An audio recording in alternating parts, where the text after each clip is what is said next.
First floor going up.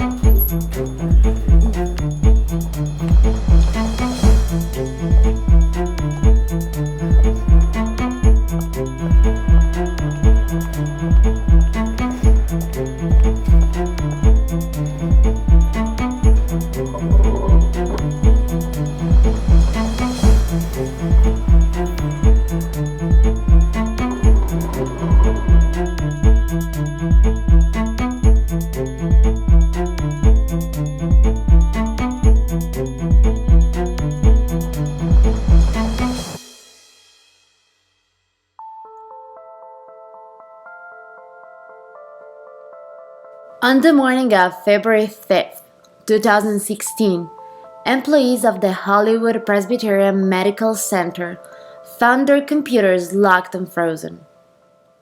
As they tried anxiously to access their systems, a message appeared, instructing them to send payment in the amount of $17,000 to an anonymous Bitcoin wallet. As a medical institution with patient lives at stake, they felt compelled to pay the ransom and restore their access. March 22, 2018, employees of the municipality of Atlanta found themselves unable to access their online bill payment and court record systems. Attackers demanded a ransom of $51,000. The municipality refused to pay the demand, and the resulting damages were estimated to be between $2.5 million to $10 million. September 25, 2018, ransomware struck the port of San Diego. While ships and boat traffic were unaffected, the ransomware shut down IT systems that managed park permits, public record requests, and the administration of other business services. These are just some of the attacks that have caused institutions across the United States and around the world to lose tens of millions of dollars. One variant of this ransomware, known as SamSam, was deployed in 2015 and hit critical infrastructure, including municipalities and hospitals. Like other types of ransomware, SamSam encrypted files on users' computers, preventing the victims from accessing or using data and demanding a ransom to restore access. These ransom demands range from hundreds of dollars to tens of thousands of dollars and are always requested in Bitcoin. SamSam Ransomware infiltrated and affected more than 200 victims. One variant struck municipalities, hospitals, healthcare institutions, schools, and even critical infrastructure, generating $6 million in Bitcoin ransom payments and leading to roughly $30 million in damages for the affected victims. It's important to note that as a computer malware, SamSam became a popular tool modified by cybercriminals to target specific hosts. SamSam ransomware is sophisticated because these attacks do not rely on phishing emails, social engineering, or traditional malware attacks to gain access to a target system. Instead, they scoped out high-value targets and then took advantage of weak passwords. Once they've gained access, the attackers undertake reconnaissance, sometimes for weeks before choosing which computer to target for encryption. Most of the time, the hackers would attack at night, when the targeted organization is poorly equipped to deal with intrusion.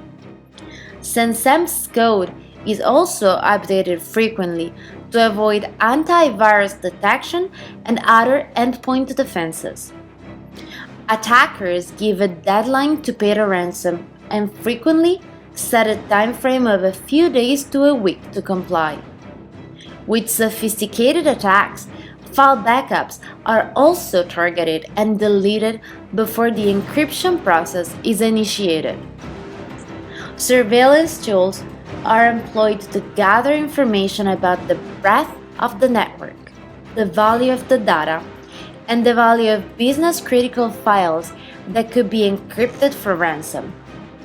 The attackers then use freely available hacking tools against the selected computers to steal passwords.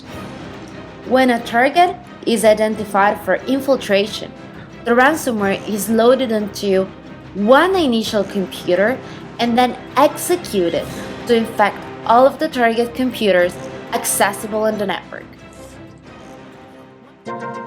2 Iranian men are wanted for their alleged roles in the creation and deployment of a sophisticated malicious software that caused more than $30 million in losses to more than 200 victim hospitals, schools, and other entities. One strange feature of these SamSam attacks is the use of the phrase, "I'm sorry." In a coherent fashion, they also refer to their odd code of honor and attempt to substantiate their reliability and honesty. 12 of these attacks were linked to Iranian nationals acting from Iran. These 2 individuals were believed to be behind the original deployment of one variant of SamSam. Despite unfounded suggestions, it appears that these 2 criminals have no ties to the Iranian government. Also, by 2015, state-sponsored attacks were reduced dramatically as a result of the Obama administration's lifting of sanctions against Iran in exchange for a promise to halt development of the country's nuclear weapons program. Regardless of whether the Iranian nationals were operating on their own or in collusion with the Iranian government, it's unlikely to expect any support from the Iranian government when it comes to arresting and prosecuting the individuals involved. Also, the United States does not have an extradition treaty with Iran, and therefore it's extremely unlikely that the attackers will ever be held accountable. In the analysis of the attack, it appears that because the ransom was paid in Bitcoin, the criminals needed to convert the Bitcoin into fiat currency. This was facilitated by 2 Iranian cryptocurrency exchangers. For the first time in history, the US Office of Foreign Assets Control decided to add 2 Bitcoin addresses to their comprehensive sanction list.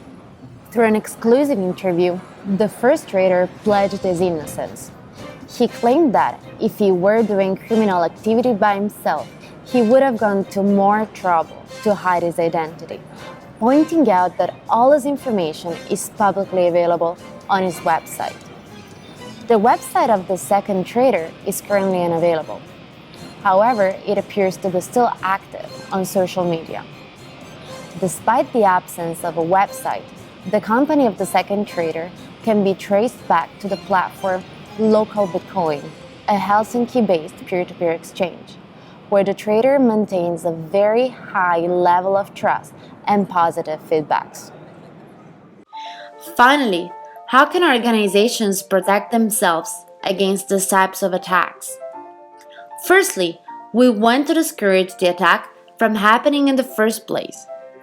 This requires increasing cyber hygiene practices within organizations. By training employees to exercise caution with email attachments and links, network segmentation, and keeping critical computers isolated from the network, a simple firewall should be established. Ransomware is usually spread through emails and social engineering. This highlights the importance of training employees in cyber awareness. By regularly updating security updates, risks can be reduced and vulnerabilities prevented from propagating. Utilizing intrusion detection systems can provide an early stage detection of anomalies within a network that could point to an attempt at a system compromise. If an attack is detected in its early stages, the malware can be removed relatively easily.